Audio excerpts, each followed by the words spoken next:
Welcome to Cinema Gulp. I'm Ben, and today we're going back to 1993 to do a Chaser's review of True Romance.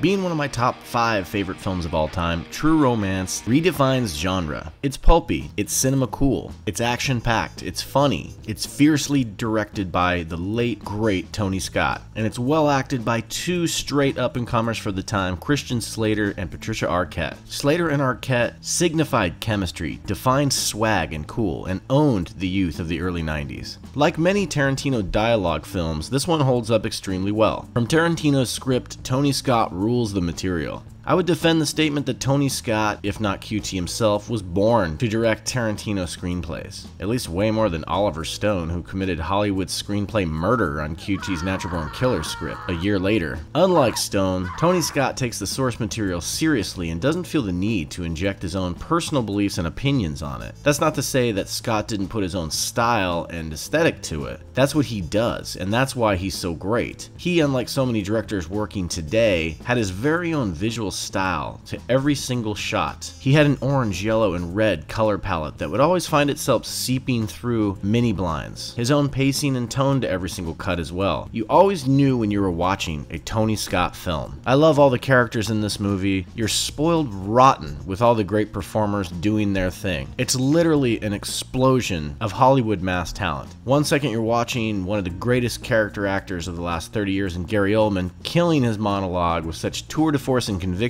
You think to yourself, how can it get any better than this? The next thing you know, Christopher Walken and Dennis Hopper are sitting in a room together exchanging what's become, in many people's eyes, as one of the all-time great movie moments in cinema history. I'm Sicilian. My father was the world heavyweight champion of Sicilian liars. From growing up with him, I learned the pantomime. There are 17 different things a guy can do when he lies to give himself away. Guy's got 17 pantomimes. Woman's got 20, guy's got 17, but... Despite what you may think of the film, whether you're a modest fan, it's one of your favorites, or you downright hate it, doesn't matter what era you're living in, what type of food you like, what is the biggest, fattest hamburger you guys got? That will be Steve's double chili cheeseburger. or where you came from. There's absolutely no denying the power that exists in True Romance. It's one of the true believers, a work of violence, art, and sassy dialogue that works on every one of those levels. The film, though written before Reservoir Dogs, was a great follow-up project and prepared people for what was coming the following summer with Pulp Fiction. The combination of Quentin Tarantino and Tony Scott, to me, was brilliant. Yes, there are elements of the script that Tony Scott changed, but I feel they were all fair, and I believe that Quentin Tarantino came out and said the same thing. There's really no need to get into the plot of the movie. It's very simple. Two unconventional lovers are on a cross-country road trip running from the mob from who they've stolen cocaine from on accident. They try and sell the coke in LA, all hell breaks loose, boom. It's not the treatment that sold this film to the studios, I'm guessing. It's the screenplay, it's the dialogue itself. The exchanges between two intriguing characters in a unique setting. You seem to care about almost everyone you meet in this film, no matter how small the role is. They're all fleshed out. That's really hard for a filmmaker to do, and really hard for a writer to do. This movie really shows the strength of Quentin Tarantino's storytelling skills and his dialogue skills without having him set the mood or tone of the film from direction. As I said, Slater and Arquette own this movie, especially Slater. One tends to forget these days exactly how dynamic and energetic he was as a young actor. He's crushing it these days on Mr. Robot, you can find him there. Really good resurgence to have. But if you were to ever compare him to the likes of the youthful, hot-bodied talents of today, it's a no-brainer who would win between him and, let's say, a James Franco type. No offense to James Franco. Slater sells the tension, and he sells the violence and the brutality in the film. Arquette, going through a really rough scene in this film, handled it so well. It's one of those scenes that's hard to watch, and still to this day, I turn my head when I watch it. With James Gandolfini's henchmen beating Alabama to a bloody pulp, the scene was significantly toned down for the theatrical cut, as was a lot of the violence throughout the film. One scene in particular that was extremely brutal, involving Clarence and Gary Oldman's Drexel, and a pretty large handgun to the face. Open your eyes. I said open your fucking eyes! You thought it was pretty fucking funny, didn't you, huh?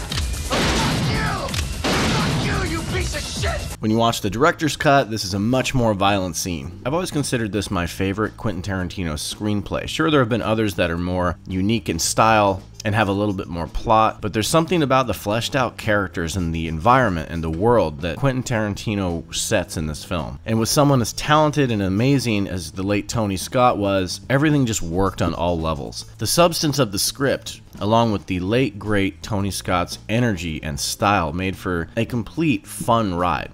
That 3 words went through my mind endlessly, repeating themselves like a broken record. You're so cool.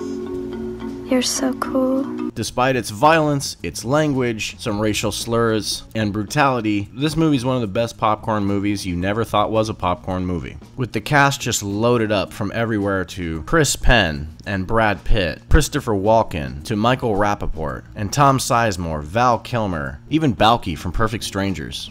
It's a phenomenal film with amazing performances. It's that kind of movie that when you watch makes you want to go out and make your own movie. Being cut short of any more of the late great Tony Scott's films is a tragedy, but we have gems like True Romance to remind us how good of a filmmaker he was. And with QT's seal of approval, he proved it with True Romance. I obviously give True Romance an 11.